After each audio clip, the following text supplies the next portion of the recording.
ভাই প্রশ্ন করেছেন যে হারাম রিলেশন থেকে বাঁচার উপায় কি, অর্থাৎ আমি যদি আল্লাহ সুবহানাহু ওয়া তাআলার রাস্তায় ফিরে আসতে চাই, আমি কিভাবে হারাম রিলেশন থেকে বেরিয়ে আসতে পারি।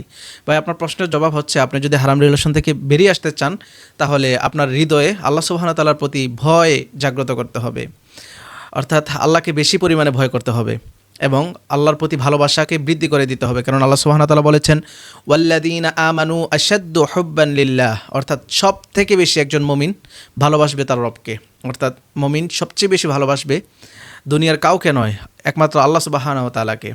তো আপনি যখন সবচেয়ে বেশি আল্লাহ সুবহানাহু ওয়া তাআলাকে ভালোবাসবেন, তখন দুনিয়ার সব কিছু আপনার কাছে তুচ্ছ মনে হবে।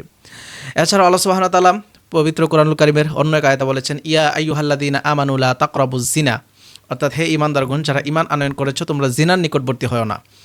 এই আয়াতের মাধ্যমে আল্লাহ সুবহানাহু ওয়া তাআলা আমাদেরকে বুঝিয়ে দিচ্ছেন, শুধুমাত্র জেনাই হারাম এরকম নয়, জেনার নিকটবর্তী হওয়াটাকেও আল্লাহ সুবহানাহু ওয়া তাআলা হারাম করে দিয়েছেন আমাদের জন্য।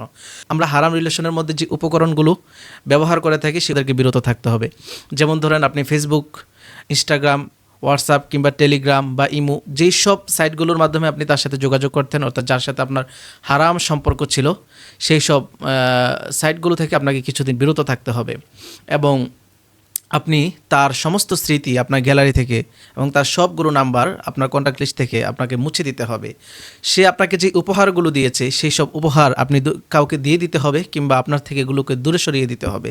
তখন দেখবেন যে সে ধীরে ধীরে আপনার স্মৃতি থেকে বেরিয়ে গেছে, অর্থাৎ আপনি হারাম রিলেশন থেকে অনেকটাই মুক্ত হয়ে যাবেন। তো আপনি যখন নির্জন নিবৃত্তিতে একটা মেয়ের সাথে কথা বলবেন কিংবা একটা মেয়ের সাথে একান্তে আলাপচারিতে আপনি লিপ্ত হয়ে যাবেন, শয়তান আপনাকে ওয়াসওয়াসা দিবে যে জেনা করার আগ্রহ আপনার অন্তরের মধ্যে পয়দা করে দিবে, ঠিক তখনই জেনা সংগঠিত হতে পারে। সেই জন্য আল্লাহ সুবহানাহু ওয়া তাআলা জেনার নিকটবর্তী হতে, অর্থাৎ জেনা করার জন্য যে সমস্ত উপকরণগুলো একজন মানুষ ব্যবহার করে থাকে, সর্বপ্রথম কথা বলা, টেক্সট করা, ফোন কলে কথা বলা, এই সমস্ত উপকরণগুলো আপনাকে আগে ছেড়ে দিতে হবে, তাহলেই আপনি হারাম রিলেশন থেকে বেরিয়ে আসতে পারবেন। এছাড়াও আল্লাহ সুবহানাহু ওয়া তাআলার একটি বাণী আপনি সবসময় আপনার স্মরণে রাখতে পারেন, সেটি হচ্ছে সূরা আলাকের 14 নং আয়াত, আলাম ইয়ালাম বিআন্নাল্লাহা ইয়ারা, অর্থাৎ তারা কি জানে না যে তারা যা কিছুই করুক না কেন আল্লাহ সুবহানাহু ওয়া তাআলা তাদেরকে দেখতেছেন। অর্থাৎ আমরা যা কিছু করি না কেন আল্লাহ সুবহানাহু ওয়া তাআলা আমাদের সমস্ত কার্যক্রমগুলো সম্পর্কে অবগত আছেন।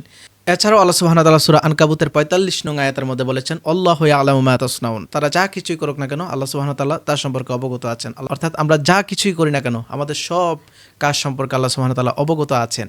সেই জন্য আমাদের উচিত আমাদের এই খারাপ রাস্তা থেকে বেরিয়ে এসে আল্লাহ সুবহানাহু ওয়া তাআলার জিকির এবং ফিকিরে মগ্ন থাকা, তাহলেই অল্প কয়েকদিনের মধ্যেই আপনি সেই হারাম রিলেশন থেকে বেরিয়ে আসতে পারবেন। এই প্রশ্নে